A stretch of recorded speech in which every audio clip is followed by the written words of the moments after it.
Iran যুদ্ধের মধ্যে দীর্ঘদিনের বিরোধ সমাধানে যুক্তরাষ্ট্রের সঙ্গে সংলাপে বসেছে উত্তর আমেরিকার দেশ কিউবা।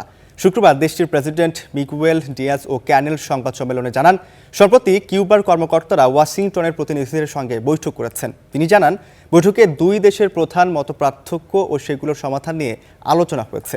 কিউবার প্রেসিডেন্ট বলেন, সংলাপ এখনও প্রাথমিক পর্যায়ে রয়েছে, তবে সমতা, সার্বভৌমত্ব এবং একের পর অপরের রাজনৈতিক ব্যবস্থার প্রতি সম্মান বজায় রেখে যুক্তরাষ্ট্রের সঙ্গে আলোচনা চালিয়ে যেতে প্রস্তুত কিউবা।